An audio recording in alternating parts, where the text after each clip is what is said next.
For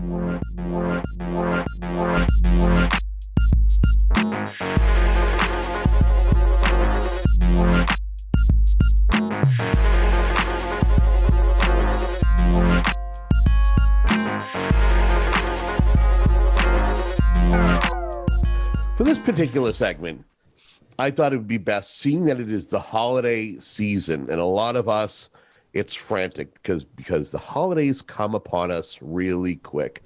And a lot of times we have to be resourceful, especially knowing that a lot of the things that you may be looking for this holiday season may be stuck on a container somewhere, and there might be shortages. A lot of folks turn to online shopping. We're fortunate today to be speaking with the chief spokesperson for the local Better Business Bureau, Paula Fleming, to talk a little bit about a study that they have conducted in regards to online scams and how to better protect you. Paula, I want to thank you so much for joining us today. It's my pleasure to be here. Thank you for having me. So let's get right into the nuts and bolts of this. When, where, and how did the Better Business Bureau decide to launch an investigation into online issues when it came to scams? Sure. Well, that's a great question. As you know, a shift happened during COVID-19 where online shopping was at an all-time high. And the Better Business Bureau across the United States put together this massive investigative study, which is an in-depth study surrounding online shopping. And there are obviously, as you alluded to, significant global supply chain issues. It's an actual crisis, and a resurging economy have all created a recipe really for a break in the holiday shopping season.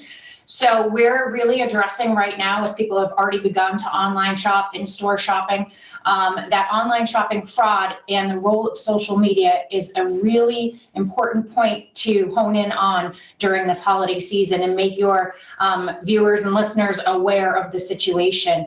Online shopping fraud has been growing for several years. But again, according to the Better Business Bureau, and this is across the United States, it dramatically increased during the pandemic as people were stuck at home and shopping online. And would you say that social media, or would the report, the investigative study itself, point to social media as a conductor? Yes, unfortunately, the Better Business Bureau did find that it was common for people to begin the transaction on social media platforms such as Facebook and Instagram. And actually, it was a 70% of the time that we have found that this is where the scam initiated. Obviously, these fraudsters are very intelligent, and they understand how Facebook can target shoppers. And they actually have developed strategies to reach those likely to be interested in buying a specific product this holiday season, whether it be for themselves or their children or significant others, etc. So when we talk fraud, are we talking that they'll process a credit card and not provide any type of product, or are we talking that they would take payments, but what they would send back to the consumer wasn't necessarily what they were seeking? We're talking about those two things. We're talking about counterfeit goods.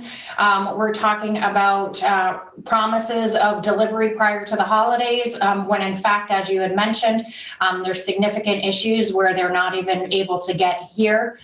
So it's a variety of different issues, counterfeit goods, promises of delivery by holiday season, promises of, not even counterfeit goods, but claims that they'll give you the hot item of the year for the holiday season, and then you never receive anything. So this is really covering all different issues of fraud in regards to online.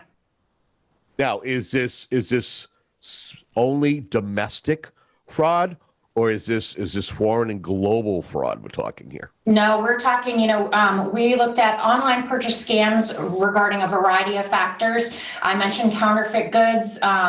China has actually blocked its people from using Facebook's social media platform in China.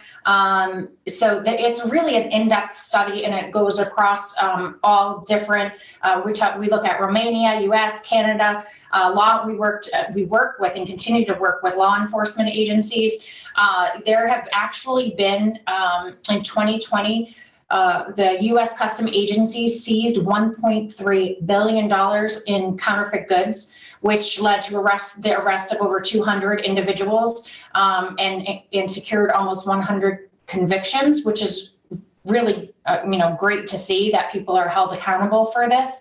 But yeah, although the United States, the Better Business Bureau is throughout the United States, Canada, and Mexico, we work in conjunction with different law enforcement agencies. And this survey specifically looks at everything in regards to online shopping and fraud.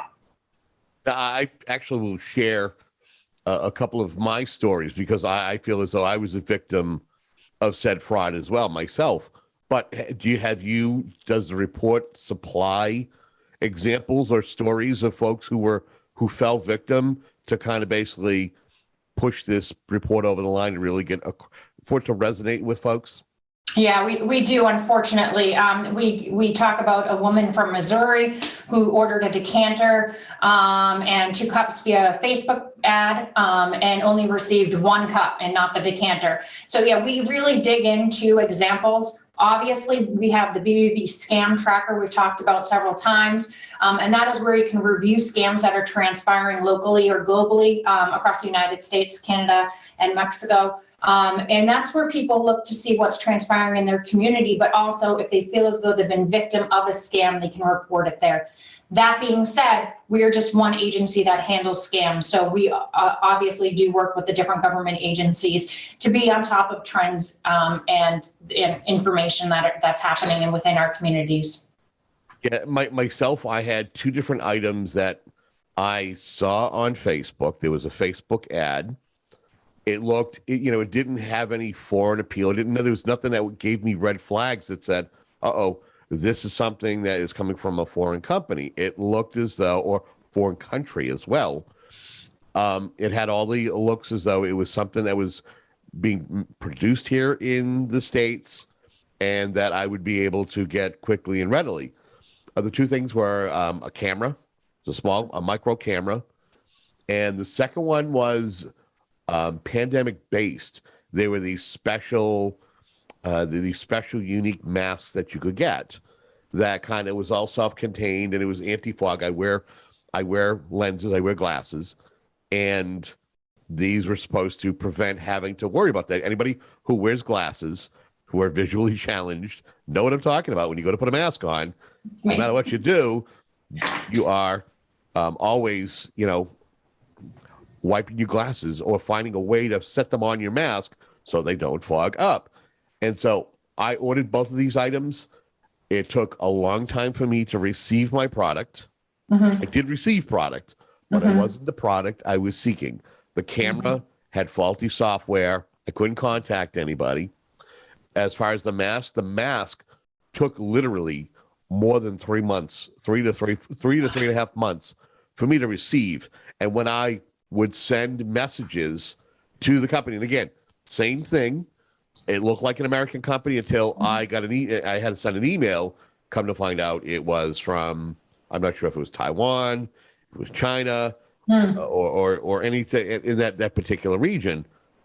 But they could not find my order. They didn't know what I was talking about. And then finally, one day, I get this mashed up box that shows up, and these masks did not work.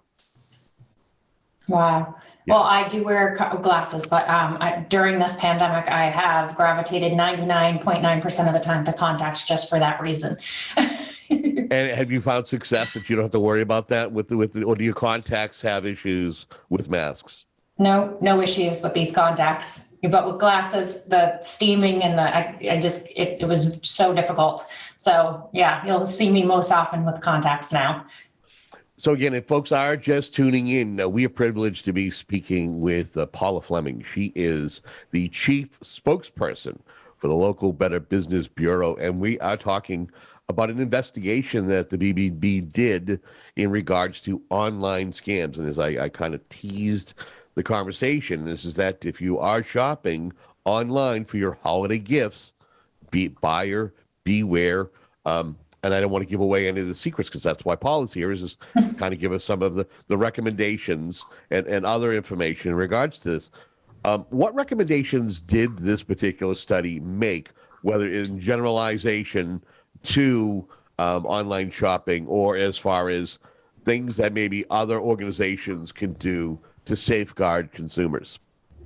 Well, it's important that when you are on these different social media platforms, that you don't just click on any ad and provide your financial and personal information. We really encourage people, if you see a deal that sparks your interest, take it off the platform, go directly to the website, and take your time and do some research. Find out a little bit about the business. You can obviously look at BBB.org, read customer reviews, and really, a little bit of research can get you a long way and save you a lot of hassle. We always encourage people and frankly urge people to use a credit card when making purchases online and not a debit card. And obviously never wire money or use any third-party apps because it just is an extra layer of precaution for you to use. While Facebook is a great, and Instagram and all the social media platforms are really a good avenue to communicate, to target your audience. Better Business Bureau, we use it to get our messaging out. You can never be too cautious on who is actually advertising to you, because there are a lot of mirror websites. So someone that may look like the Better Business Bureau, but in fact aren't.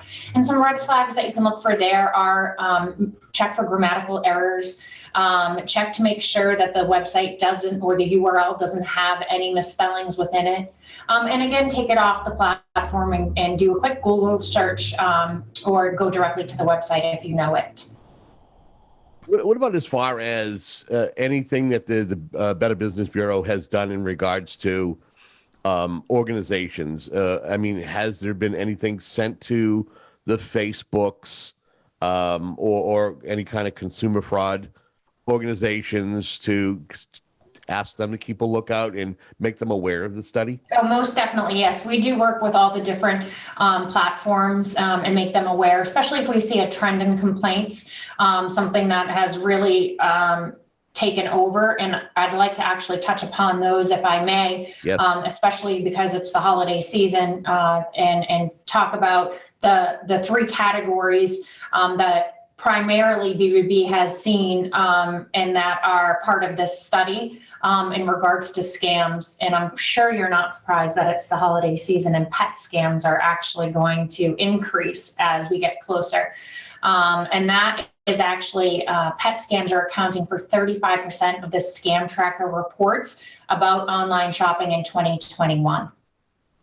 Wait, so like what particular items are they targeting U.S. consumers with? Well, I mean, because I'm a pet lover, I actually have 2 dogs, and I'm more susceptible to buy things that I may see online for, my 2 pets.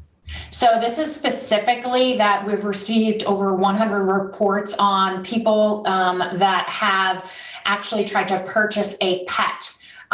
So not necessarily like merchandise for the pet, but an actual pet.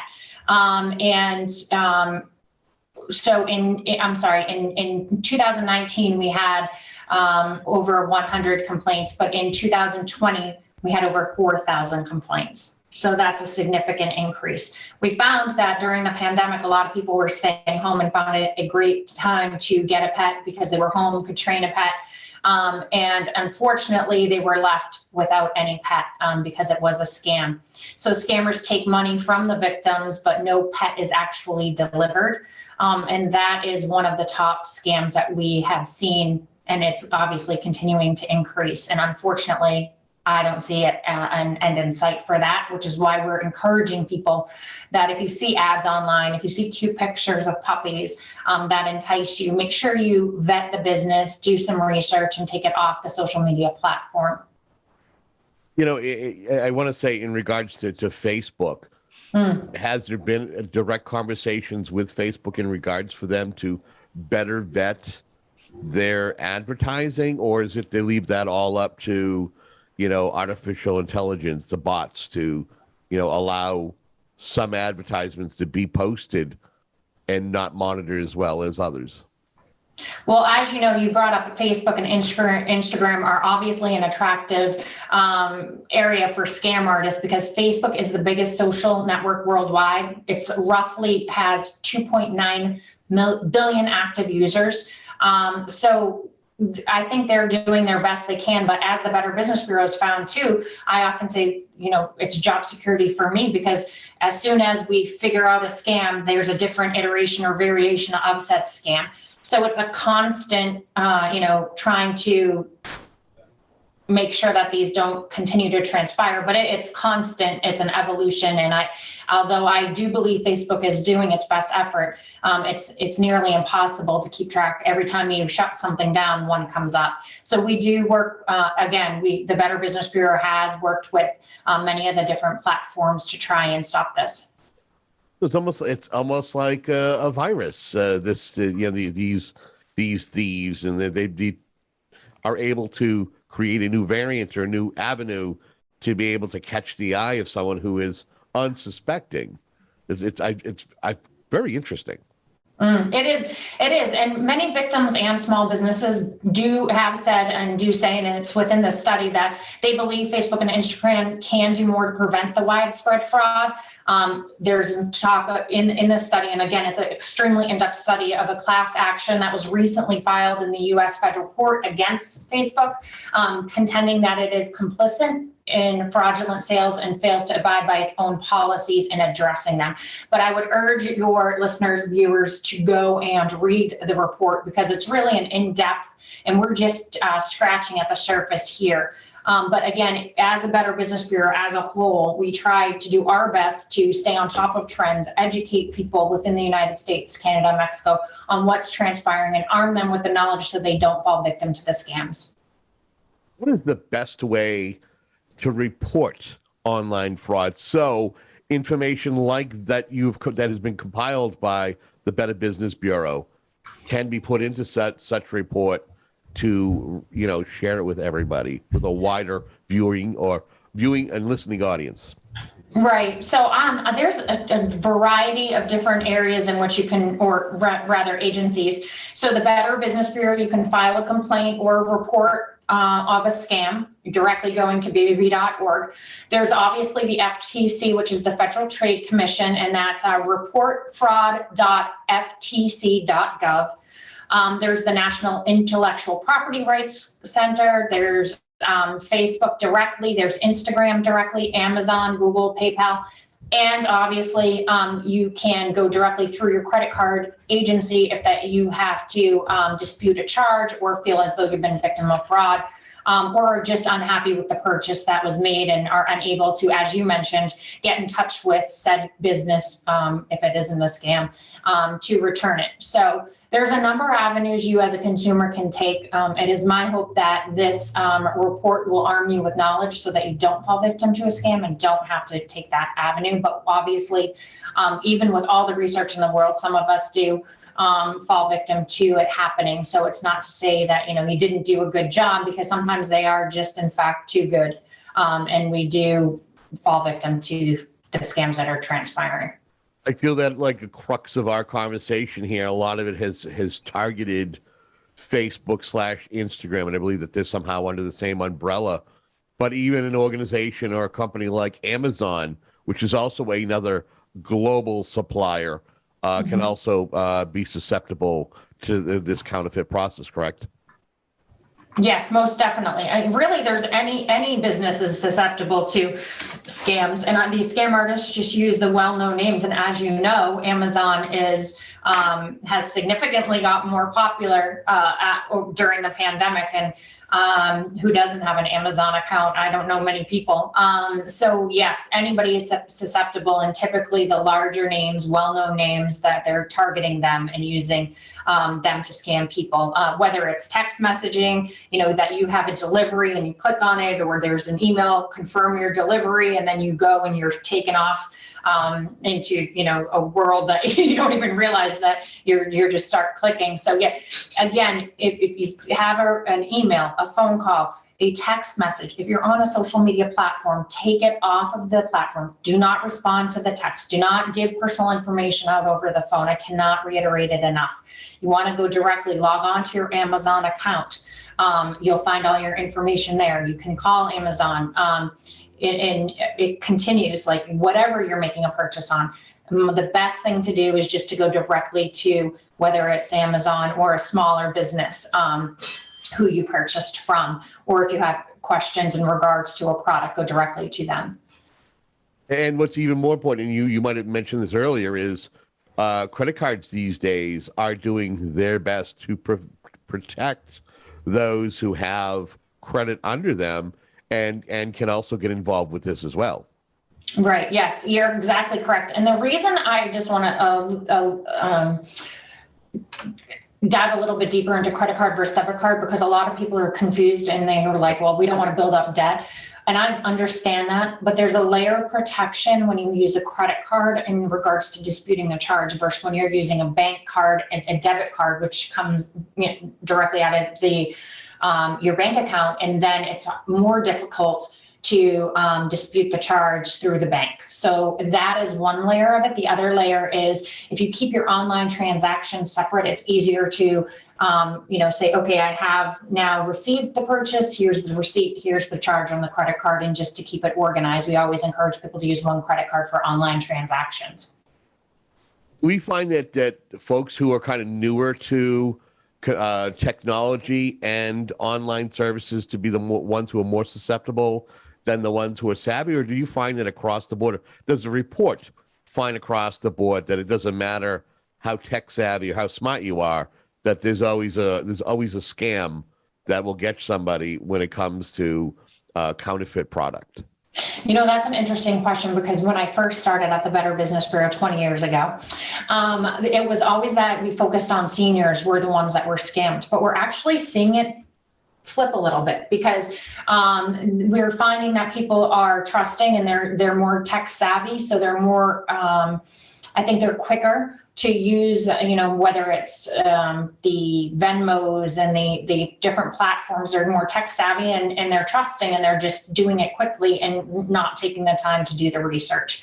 So I would say that it's evening out in regards, especially here in New England, from what I see regarding scams. Anything that we haven't touched upon in our conversation, but you feel is very valuable to the folks who are tuned into this particular program? I would just encourage people to go to BBB.org. There's information in regards to this fake online and fraud, the study that we have done most recently. But there's also information on, the holiday season, scams that are transpiring, more specifically, and tips if you're holiday shopping, and also checking out businesses. You can go right to BBB.org, free, 24 hours a day, and research a charity or a business prior to making a purchasing decision. So I would encourage people to do that. So I would ask you a personal question as somebody who is and again, if you folks are just tuning in, I apologize. We've been privileged to be speaking with Paula Fleming, who is the chief spokesperson for local Better Business Bureau, the local Better Business Bureau. Seeing a report like this, does this make you a little apprehensive to doing online shopping? Yes. Yes, because, I always go on and say, take 5 or 10 minutes, and then I'll have someone call me or send me a social media and say, well, I did what you said and I did the research and I was still scammed. So as I mentioned, doing research doesn't protect you, everyone, 100% of the people, 100% of the time, because these scam artists are very, very savvy. So yes, I too can get caught up in the busy day and the hustle and bustle of the day. And then I, find myself looking at my social media platforms and looking at my teenager's request for his number one gift. And, if I finally find it, and really quickly, I have to stop myself and say, all right, stop. You have to do research. Is this a legitimate business? What is the return policy? Practice what you preach type of thing. And so, yes, I think after 20 years, I'm hesitant even, and maybe a little guarded in regards to any knocks at the door, any, mail that I open up, any emails, any text messages. It's unfortunate, but that's the world we live in. Yeah, like you, I do a lot of a lot of interviews in this regard. You and I have done a couple of great interviews, and this is just yet another one to better inform folks. And like you, I'm very guarded, and I'm like, you want to be you want to be trusting, but unfortunately, the world that we live in, once we have one safeguard in place, there are individuals who will find ways around, to be able to, get your money or be able to get your vital information so that they can, use your name and your credit history to be able to gain on their own. So it's definitely interesting. If folks want to find out about some of the latest scams, maybe they might want to read the full report on the findings of this investigation about online fraud. How can folks find out more information in regards to either the discussion we had or other studies that have been done by the BBB? So you can go directly to BBB.org to find this report, as well as all information that we've talked about today, and as well as agency information if you're interested in finding the FTC, the Attorney General's office. Everything is available at BBB.org. Paula, I want to thank you so much for sharing this information with the folks who've tuned in to the program. And I want to wish you and yours a happy, safe, and fraudulent-free holiday season. Thank you so much. Same to you. You have been tuned in to Community Chat. And if you have any ideas for programming here on Abington Cam, info at abingtoncam.tv. And until next time, have a great day.